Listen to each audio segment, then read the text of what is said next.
Here's the big challenge of life. You can have more than you've got because you can become more than you are. That's the challenge. And of course the other side of the coin reads, unless you change how you are, you'll always have what you got. I have found in my experience that income does not far exceed personal development. Now sometimes income takes a lucky jump, but sure enough, unless you grow out where it is, it'll usually come back where you are.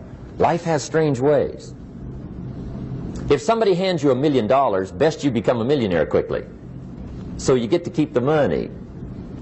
Otherwise, sure enough, it'll disappear.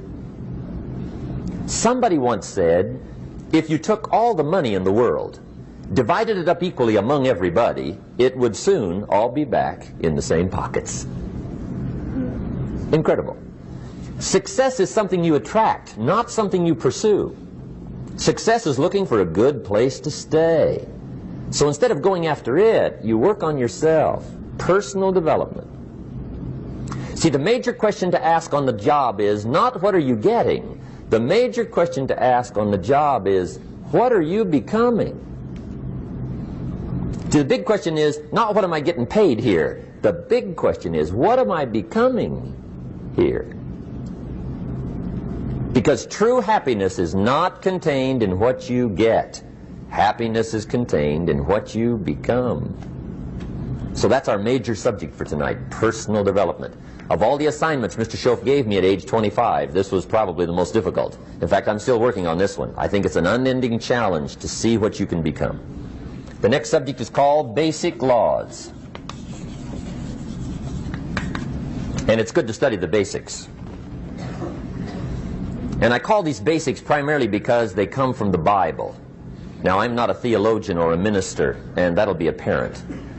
But Mr. Schoaf taught me that the Bible was a good textbook for ideas and stories and success equations, how to live the better life. I found out that was true. He also taught me that the Bible is as practical as it is spiritual, and I found out that's true.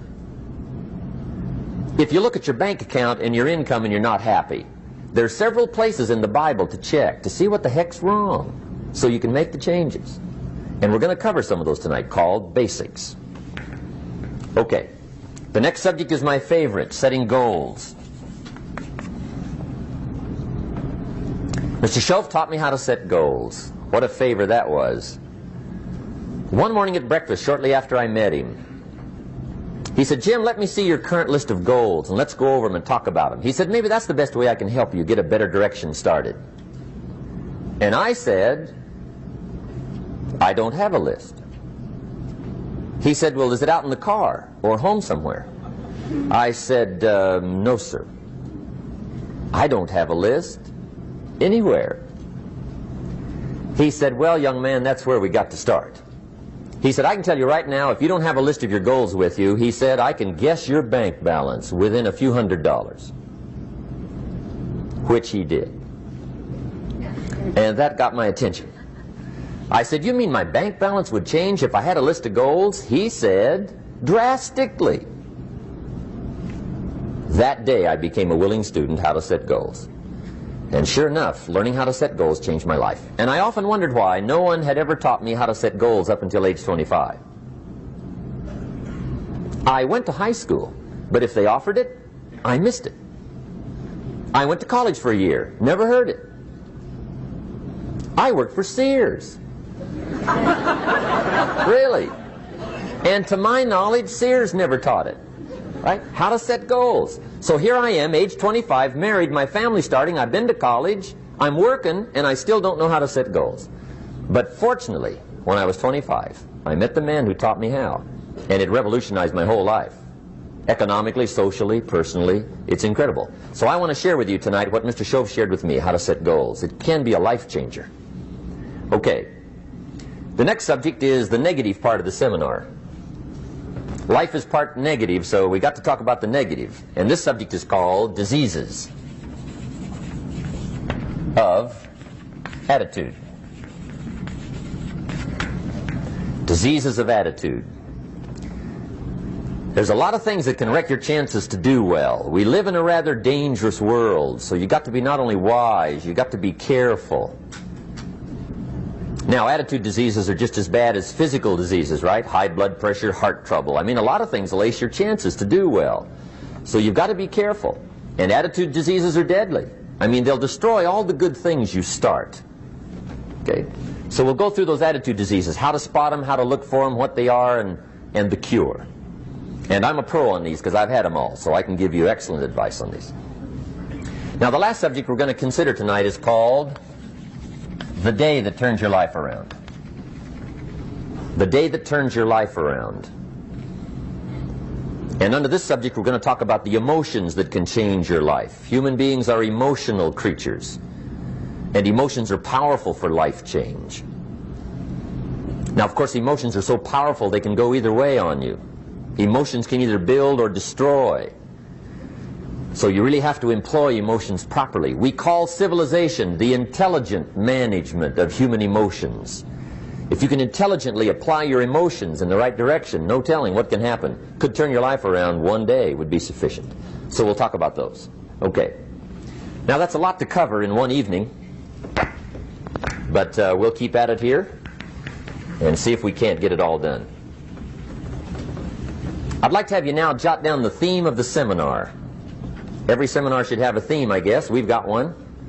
It's on some of our literature if you happen to notice it, but if you didn't, for your notes, here it is. The theme of the seminar goes like this: the major key to your better future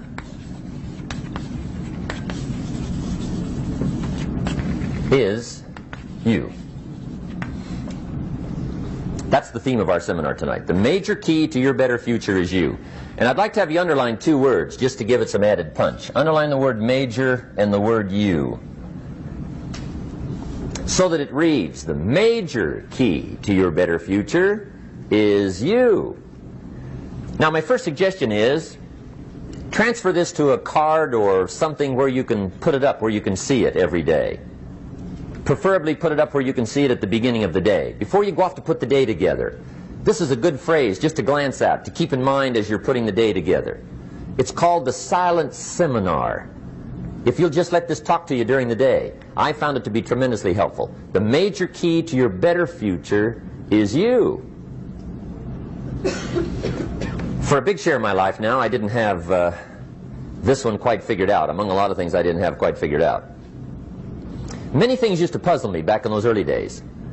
I used to wonder why two people could work for the same company, one make twice as much money. Now, see, that used to puzzle me. And maybe they were the same age, graduated from the same school, live in the same community, work for the same company, with the same products and the same services. They've got the same traffic, the same problems, and one makes $1,000 a month, the other one makes $2,000 a month. Now that was my puzzling question. Why would this long list be the same and the money twice as much? I asked, what's the difference between $1,000 a month and $2,000 a month? And I don't mean $1,000 a month, right? I could figure that out. But what makes the difference? Why would one person do twice as well, 3 times as well? Speaking economically. Now, I know there's more than one way to do well. I understand that. But in this little narrow area called compensation, what's the difference?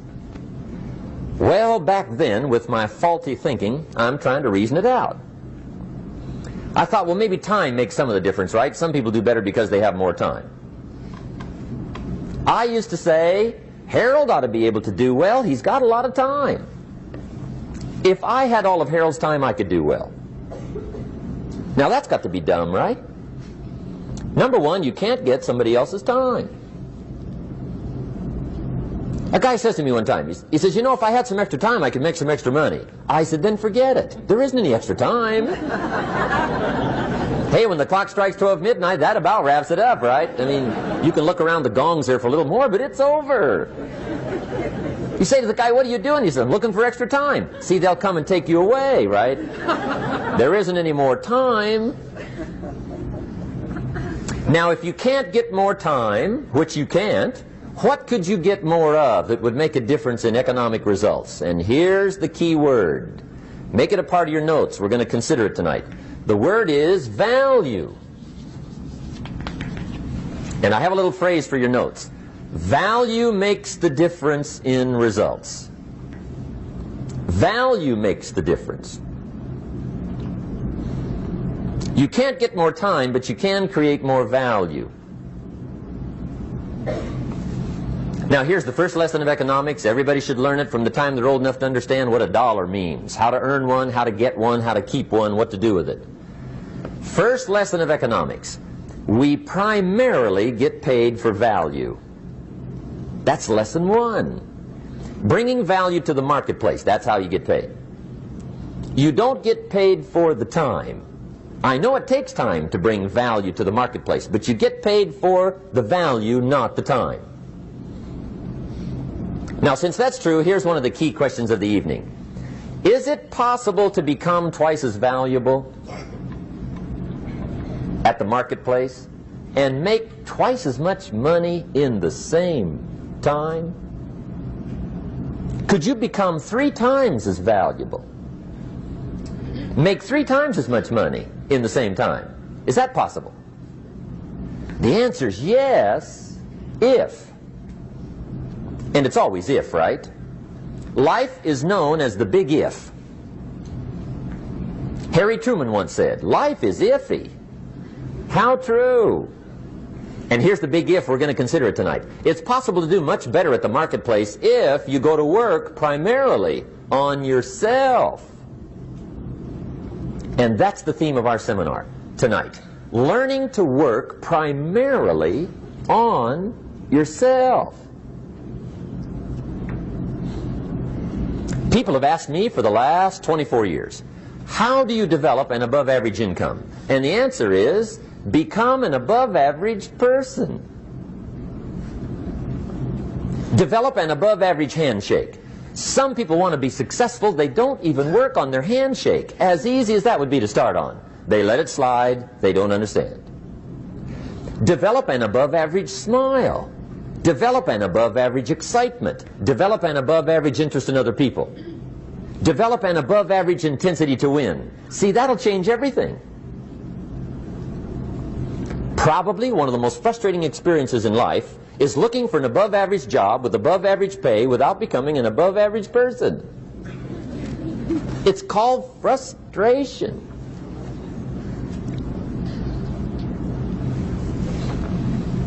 And Mr. Schoaf gave me probably the greatest clue he gave me when I first met him. He said, Jim, if you want to be wealthy and happy the rest of your life, just learn this lesson well.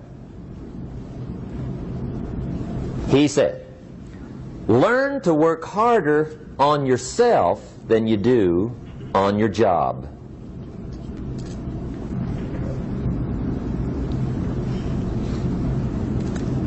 Then Mr. Schoaf gave me probably one of the most important clues among so many things he taught me, but this was in those early days. Mr. Schoaf was very kind, but he was also very abrupt. And he had these interesting questions to ask. I'm giving him a little rundown one day on how things hadn't worked out for me. He said, Mr. Rohn, I've got the answer for you if you will listen carefully. And listen carefully I did that day and for the next 5 years. If somebody's wealthy and happy, you gotta listen. He said, Jim, I've only known you a short time. But he said, it's already my honest opinion that for things to change for you, you got to change. That wasn't quite the answer I was looking for. But that's the answer he gave me, and I pass it along to you on this warm summer evening in Anaheim, California, 1981. For things to change for you, you've got to change. Otherwise, it isn't going to change. Before I met Mr. Schoaf, I used to say, I sure hope things will change. Right? That seemed to be my only hope. If it isn't going to change, I'm in serious trouble. And then I discovered it isn't going to change, so I'm in serious trouble.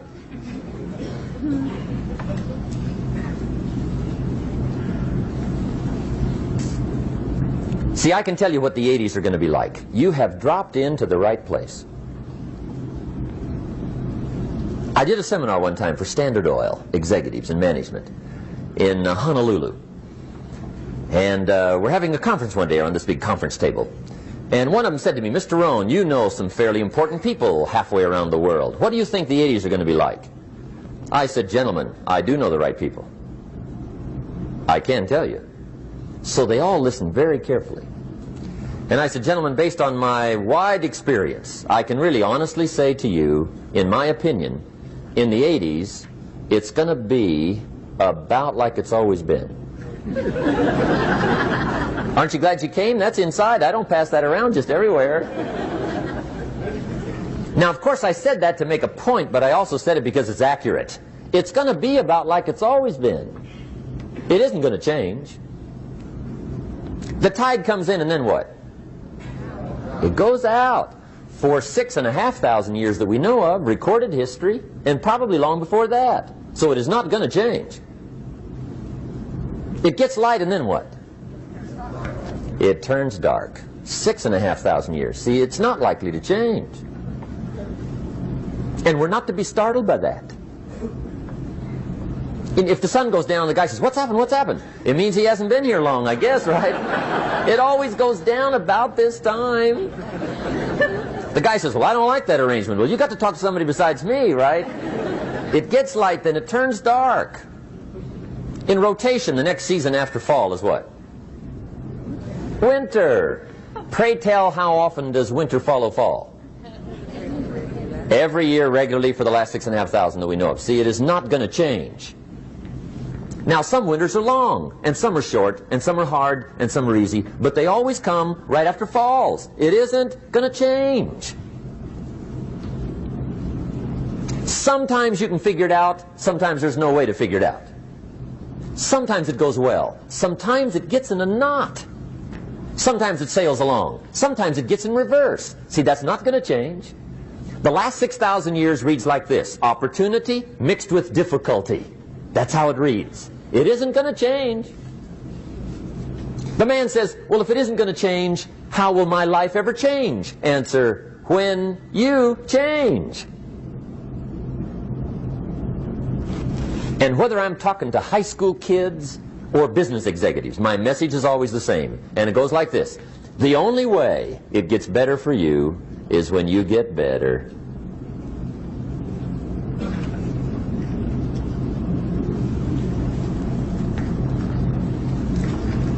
Let me give you the 4 major lessons in life to learn. Here's 4 majors. It's good to study the majors. In our weekend seminar we teach. Some people don't do well because they major in minor things. You've got to be on the lookout. At the end of every week, end of every month, you've got to check, make sure you're not spending major time on minor things. Okay, we go through that whole series. Majors and minors. Now, let me give you 2 phrases before we get to the 4 majors. This will set it up and you'll see where I'm going. 2 key phrases for your notes. Here's the first one. Life and business is like the changing seasons. That's the first phrase. Life and business is like the changing seasons. One of the best ways to describe life, it's like the seasons. Frank Sinatra sings, life is like the seasons. Now here's the second phrase. Very important. You cannot change the seasons, but you can change yourself. You can't change the seasons, but you can change yourself. And see, that's how life gets better for you, not by chance, but by change. Now, here's the 4 major lessons in life to learn. I've got my first book finished. Came out a couple of weeks ago. This is in it. The 4 major lessons in life to learn. Here they are. Number 1, learn how to handle the winters. That's lesson 1. They come right after falls with regularity. Some are long and some are short and some are hard and some are easy, but they keep coming. You must learn to handle the nights. They come right after days. You must learn to handle difficulty. It comes right after opportunity. You must learn to handle recessions. They always follow progressions. For the last 6,000. See, it isn't going to change. The lesson you must learn is how to handle it. And there's all kinds of winters, right? The winter when you can't figure it out. The winter when it all goes smash. The winter when it turns belly up. The winter when it won't work, when you've run out of money and you've got a broken heart. See, those are winter times. There's all kinds. Economic winters, social winters, personal winters. When your heart is smashed in 1,000 pieces and the nights are unusually long, your prayers seem to go no higher than your head. It's wintertime. Barbra Streisand sings, "It used to be so natural to talk about forever, but used to be's don't count anymore. They just lay on the floor till we sweep them away. You don't sing me love songs, and you don't say you need me, and you don't bring me flowers anymore." A song of winter. But see, the disappointments come. Those are normal. That's part of life. But the question is, how do you handle it? How do you handle the coming winters and the disappointments and the down times? Well, you can't get rid of January by tearing it off the calendar. But here's what you can do. You can get stronger, you can get wiser, and you can get better. The winters won't change, but you can. And that's how life changes for you. See, before I understood, when it was winter, I used to wish it was summer. I didn't understand. When it was hard, I used to wish it was easy. I didn't know. And then Mr. Schoaf gave me a part of his very unique philosophy when he said, "Don't wish it was easier, wish you were better." See, that triggered my whole life change. Don't wish for less problems. Wish for more skills. Don't wish for less challenge. Wish for more wisdom. That's the key. So that's lesson one. Learn how to handle the winters. Here's lesson two. Learn how to take advantage of the spring. That's the second one. Spring is called opportunity. And spring follows winter. What a great place for it. If you were going to put it somewhere, that'd be the place to put it, right after winter. And pray tell, how often does spring follow winter? Every year with regularity, 6,000. You can almost count on it. See, opportunity always comes. Days follow nights. Isn't that terrific? Opportunity follows difficulty. But here's what you must learn to do. Underline these two words in that key phrase. Take advantage. Underline those two. You must learn to take advantage of the spring. See, just because spring rolls around is no sign you're going to look good come fall. You got to do something with it. In fact, you have to get good at one of two things in life. Planting in the spring or begging in the fall. Or get somebody to do it for you. See, those are about the only alternatives. Now here's what else you must do. Take advantage of the springs quickly, because there's only a few. Just a handful of springs have been handed to each of us. They don't come forever. Life is fairly brief. So you got to read every book you can get your hands on what to do with your springs while they're here. And take advantage, they soon run out. The Beatles wrote, "Life is so short." And for John Lennon, it was extra short. But life is brief. Elton John sings, "She lived her life like a candle in the wind." It's brief. So whatever you're going to do with your life, you got to get at it. Don't just let the springs pass. Here's the third major lesson in life to learn. Learn how to protect your crops all summer. You got to take care of what you start. Sure enough, as soon as you've planted your garden in the spring, the busy bugs and the noxious weeds are out to take it. And here's the next bit of truth. They will take it unless you prevent it. And that's the third major skill to learn. You've got to learn to prevent the intruder from taking all the good you start. It's one of the challenges. Here's two key phrases under number 3. First one, all good will be attacked on this planet. Maybe not the next one we get to, but on this one, all good will be attacked. Every garden will be invaded. Not to think so is naive. And here's the second phrase. All values must be defended. Political values, social values, community values, family values, marriage values, friendship values, business values. Every garden must be tended all summer. Third major lesson. Now here's number 4. Fourth major lesson in life to learn. Learn how to reap in the fall without complaint. Learn to reap come harvest time without complaint. Take full responsibility for what happens to you. It's one of the highest forms of human maturity, accepting full responsibility. It's the day you know you've passed from childhood to adulthood, the day you accept full responsibility. And another note, learn to reap in the fall without apology. Without apology if you do well, and without complaint if you don't. That's maturity. I used to have that long list of reasons why I wasn't doing well. To explain. You got to explain, right? Otherwise you're going to look bad. I used to have this funny list called Reasons for Not Looking Good.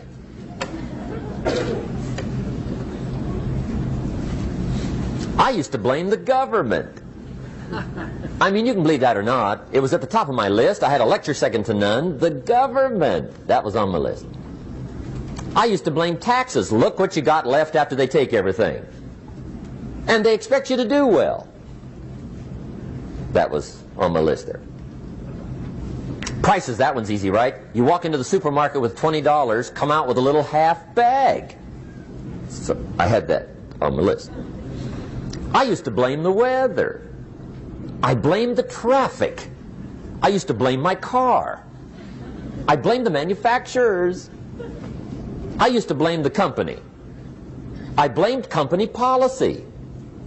I used to blame the training program. I blame my negative relatives. They were always putting me down. I blame my cynical neighbors. They're just selfish, looking out for themselves. Won't loan you money? They were on my list.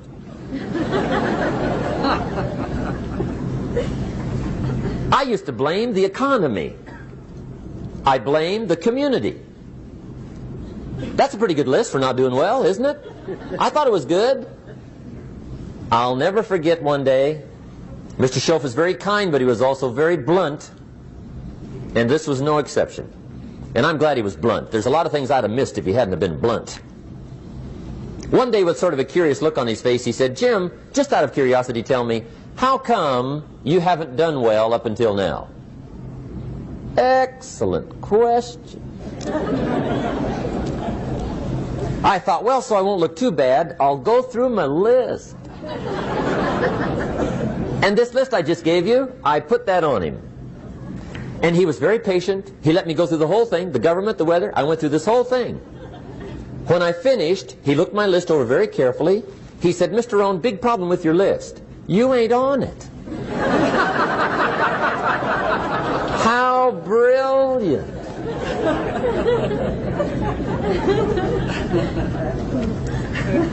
When I went to work for him a few months later, I learned very quickly to tear up my list, reasons for not doing well, and I threw it away. And I got me a fresh piece of paper. And I put one word on it. Me. There's a Black Heritage spiritual that says, "It's not my mother nor my father, nor my brother nor my sister, but it's me, O Lord, standing in the need of prayer." See, I used to blame everything outside. And then let me give you a little philosophy that helped turn my life around. For your notes, here it is. It's not what happens that determines the quality or the quantity of your life. It's not what happens. And the reason is because what happens happens to about everybody. No different. The sun went down on all of us last night. A common event, a happening. And I found out that the same things can happen to two different people. One gets rich and one stays poor. Why is that? It's because it's not what happens, but rather it's what you do that changes everything. So that's a key phrase. It's not what happens, it's what you do. What happens is about the same. You might put that in parentheses here. Same. What people do, that's what's different. Anything can happen, right? Everything can happen. I've heard all the stories. I've been one of the stories. Hey, we could all tell stories all night long, right? Happenings. Anything can happen. Have you heard of Murphy's Laws? Anybody here heard of Murphy's Laws? Okay, most of you have. Murph had these laws. One of them was, if anything can go wrong, it will. That's one of Murphy's Laws. He was not one of the great positive speakers of the day. But anyway, it's still true though, right? Anything can go wrong, everything can go wrong. For sure. I've fallen out of the sky so many times. Once to the tune of a couple of million. Devastating. Took me a while to survive that one. Now, it wasn't all that much, but it was all I had. Right? I mean, that's when it's much, right? When it's all you got. If you got 3, 2 go, you got 1 left, you ain't looking that bad. But when it all goes, has anybody been there when it all went? Anybody? Come on, the rest of you liars. Go ahead. Hey, we've all been there, right? When it all went. Of course, it used to be a long time ago, right? When you ran out of money, got to 0, you were all through. Heck, now you can whistle right on by 0, right? I mean, they will bury you. That's what they will do.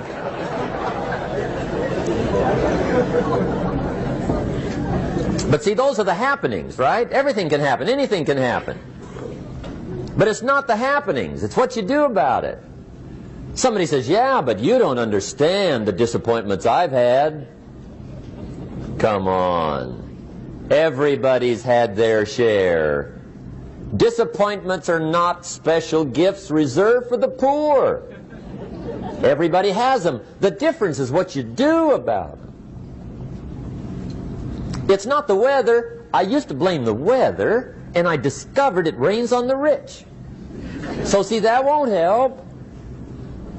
2 men wake up one morning, there's a rainstorm on. One of them looks out his window, sees the rainstorm, and he says, wow, what a storm. With weather like this, they can't expect you to go out and make sales. He stays home.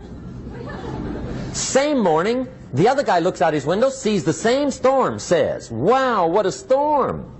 But he says, you know what, with weather like this, what a great day to go out and make sales. Most everybody will probably be home. Especially the salesman.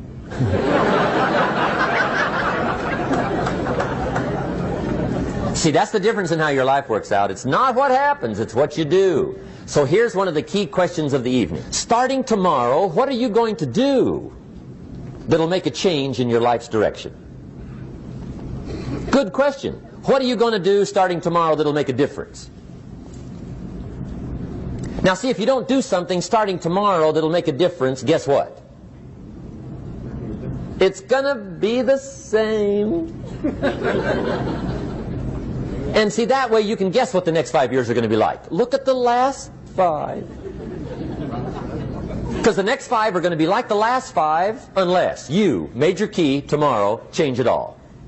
Or change a little, or change something, or don't change. It's choice time. You can do whatever you want. But it's nice to know any day you wish you can change your whole life. What can you do starting tomorrow that'll make a difference? Good question. What can you do with economic chaos, massive disappointment? What can you do with a broken heart? What can you do when it won't work? Good question. So if I had a word with you tonight, one-on-one, Just you and me. I think my personal advice to you would be, this year, 1981, reach down inside of you and come up with some more of those remarkable human gifts. They're there, waiting to be utilized. And then change anything for you want to change. And I challenge you to do that because you can change. If you don't like how it is for you, change it. If it doesn't suit you, change it. If it doesn't please you, change it. If it isn't enough, change it. And I challenge you to do that because you can change. See, you don't ever have to be the same again after tonight, only by choice. If you don't like your present address, change it. You're not a tree.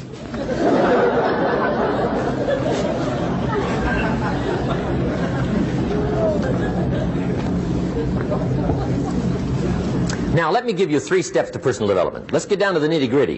What does it take to really make the changes starting tomorrow? It takes more than philosophical pronouncement. I know that. It also takes more than enthusiasm. I know we're hearing a lot about enthusiasm these days, but see, that just won't do the job. We're still hearing the old cliches of the 30s, right? To be enthusiastic, you must act enthusiastic. But see, that's not going to help. After you have leaped about, there are some things you got to do, or it isn't going to change.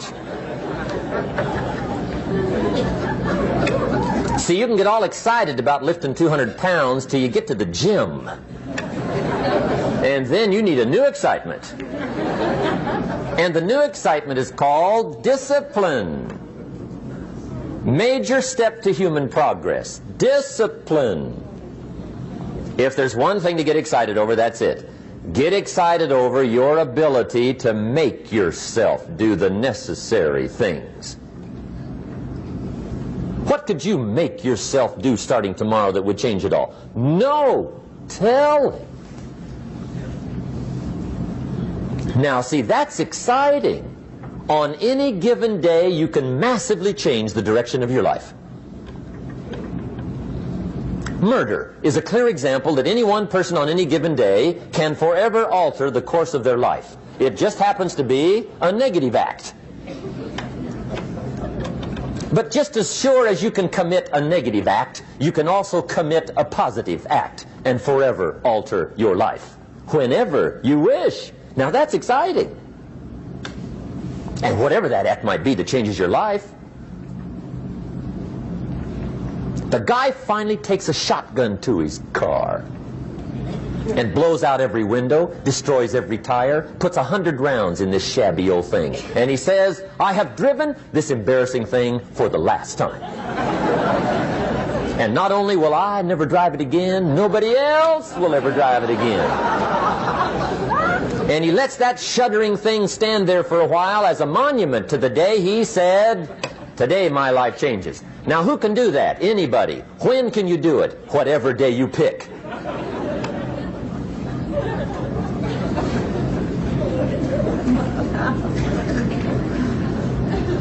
Now here's the key to discipline. Start with the little disciplines, get excited over the little disciplines, and get right on those, because those will lead to the big ones. You can't handle the big challenges in life unless you take on the little ones.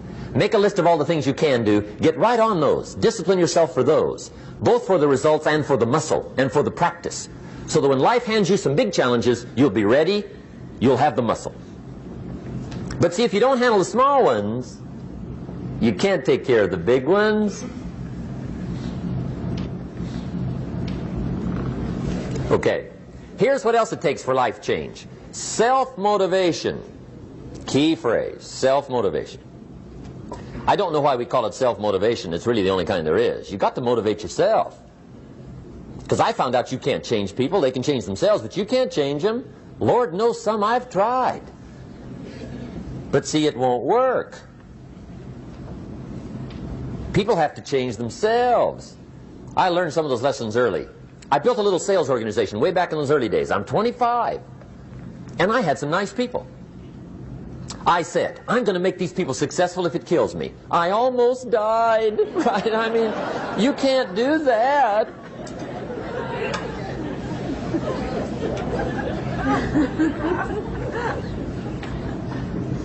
See, I discovered this. Good people are not trained, they're found. You find good people. You don't make them good, you find them good. Training really is for the purpose of finding good people. You don't need much instruction for a good person. Too much training probably means you got the wrong people.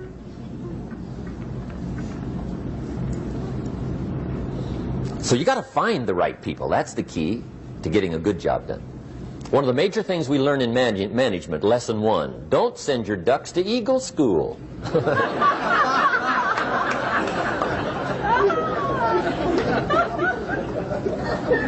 Because it won't help. I mean, I'm telling you, it won't help, no matter how good your school is. And the little eagle badge and little eagle hat, I'm telling you, it won't help. It won't help. You can tell whether your school's done any good, right, is when it's over, right? The duck goes for his first rabbit and makes him a friend. You say, no, no, no. Anyway, so it takes self-motivation to really alter your life. And you don't want to give self-motivation away to somebody else and make it somebody else motivating you. The guy says, boy, if somebody just come by and turn me on. What if they don't show up? Right? See, you got to have a better plan for your life. Okay. Now, if you're excited and you're ready to change, let me give you 3 steps to start life change that can change your life, your personality, your lifestyle, everything can change. Here's the steps. Number 1, find out how things work. The first key to doing better is find out. To change your life, really, you need ideas. There isn't anything an idea can't change. And Schoaf taught me the major problem is lack of an idea, not a problem.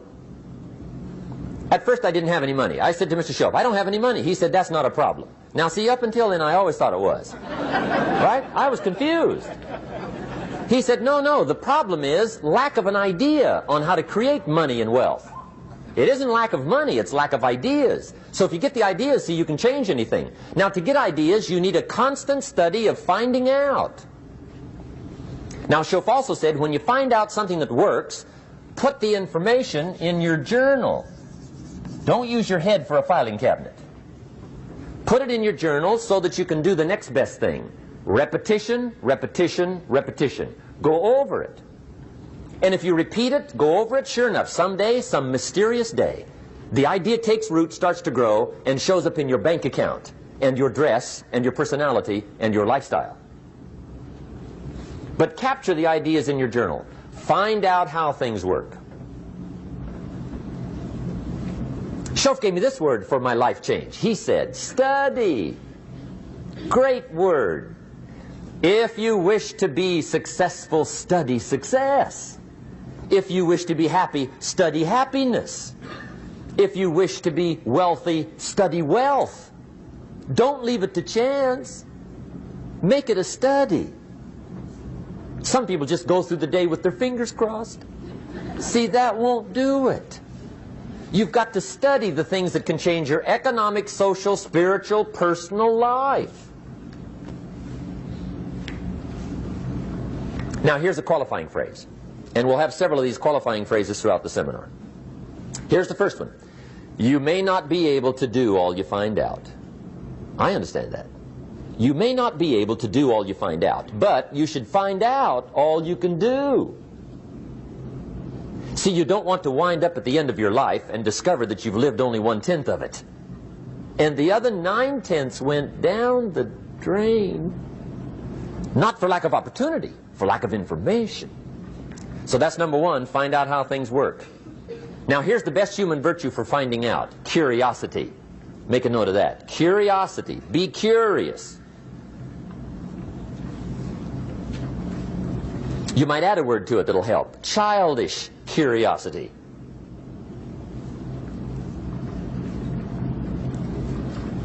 What will kids do if they want to know something bad enough? Bug you. That's the phrase. They can ask 1,000 questions. You think they're through? They got another 1,000. They'll drive you to the brink. It's a virtue. when you got to know. Be like a child.